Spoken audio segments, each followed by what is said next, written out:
Elite universities don't avoid risk. They train students to redefine it. This video reveals the hidden mental framework many Harvard University students use to evaluate opportunities, failure, and uncertainty differently from average students. Chapter 1, The Risk Illusion. Most people believe risk means danger. Wrong, risk means uncertainty. Those are not the same thing. Your brain evolved to avoid danger, lions, cliffs, poison. But modern life replaced danger with uncertainty. Starting a business, switching careers, publishing ideas, investing money. None of those will kill you, but your brain treats them like a lion attack. Psychologists call this loss aversion. Research by Daniel Kahneman and Amos Tversky showed something strange about human behavior. People feel losses twice as strongly as gains. Lose $100 feels terrible. Gain $100 feels good, but not nearly as good as the loss felt bad. Your brain exaggerates risk, which means most people make the same mistake. They optimize for not losing, instead of optimizing for winning. Harvard students are trained differently, especially in places like Harvard Business School. Their first lesson about uncertainty is brutally simple. Avoiding risk is often the riskiest decision because the world rewards exposure, not caution. Think about startups. Most fail. That sounds risky, but what's the alternative? A lifetime of average salary growth. Low upside, guaranteed stagnation. Entrepreneurs understand something economists call expected value. Expected value is simple. Probability times outcome. A 10% chance of earning $10 million. Expected value equals $1 million. But the average person doesn't think like this. They see 10% chance of success, 90% chance of failure, too scary. So they walk away. Harvard students are trained to ask a different question. Not what's the probability, but what's the payoff if it works? Because when upside is huge, even low probability bets become rational. That's the first shift. Stop asking, is it safe? Start asking, is the upside asymmetric? But here's the problem though. Understanding risk intellectually doesn't remove the fear. Your brain still screams, don't do it. Which brings us to the second system. Chapter 2, The Failure Engine. Most people think elite students succeed because they avoid mistakes. Wrong. They succeed because they make more mistakes than everyone else. But they make them strategically. At Harvard, students are constantly pushed into uncomfortable environments. Cold calling in class, debates, startup pitches, case discussions. You walk into class, professor calls your name. No preparation, explain the strategy. Your heart races, everyone watching. You speak anyway. Sometimes you're right. Sometimes you sound like an idiot. That's intentional. The teaching system is called the case method. Instead of memorizing theory, students analyze real-world decisions. Companies facing crises. Leaders making impossible choices. Incomplete information. No perfect answer. Every class is basically a simulated risk environment. You must commit to a decision, even when you're uncertain. This trains something psychologists call decision tolerance. The ability to act despite ambiguity. Most people never develop this. They wait for perfect information, which never arrives.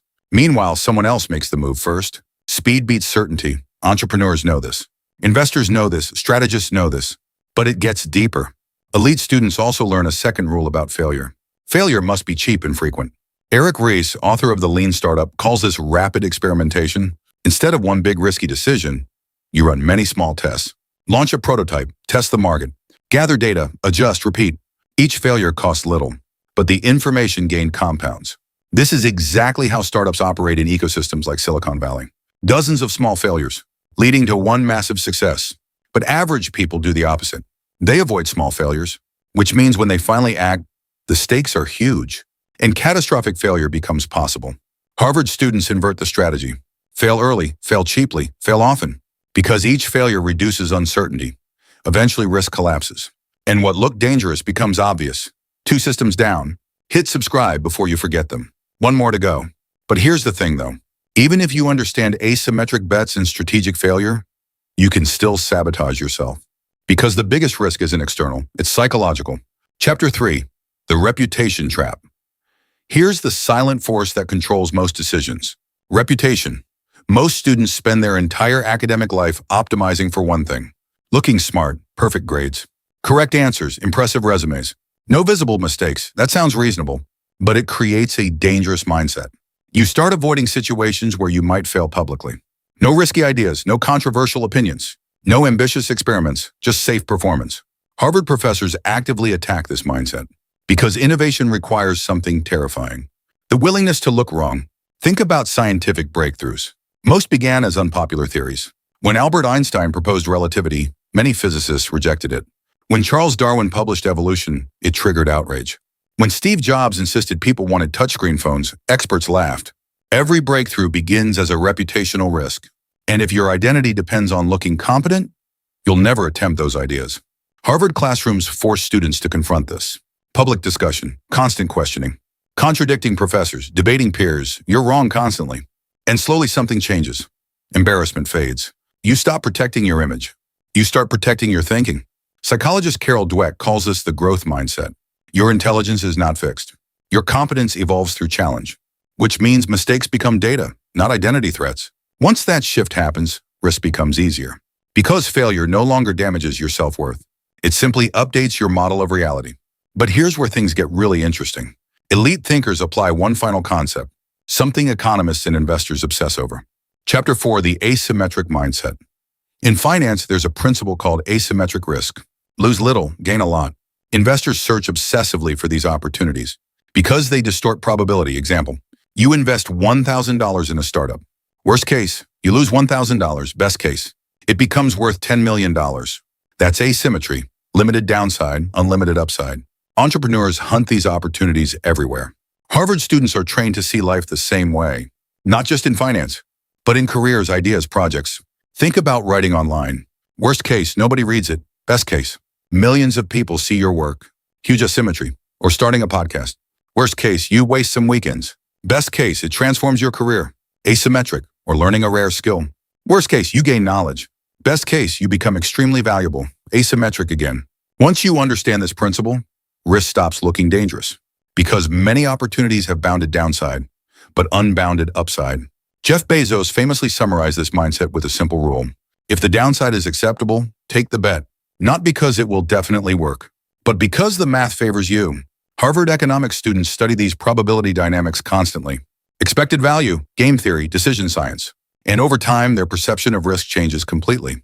They stop fearing uncertainty.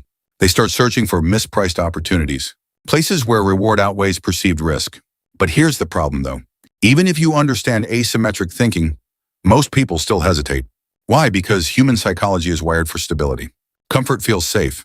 Predictability feels rational. But historically, every major breakthrough required stepping into uncertainty. New ideas, new technologies, new industries, all began as risky experiments. Which means the real question isn't, should you take risks? The real question is, which risks are worth taking? Harvard students are trained to answer that question better than most people. Not because they're braver, not because they're smarter, but because they use systems. They evaluate upside, they reduce downside, they test ideas quickly, and they detach their identity from outcomes, which turns risk into something powerful. A tool, but here's the final twist. Even if you master all of this, there's still one mental trap that destroys decision-making.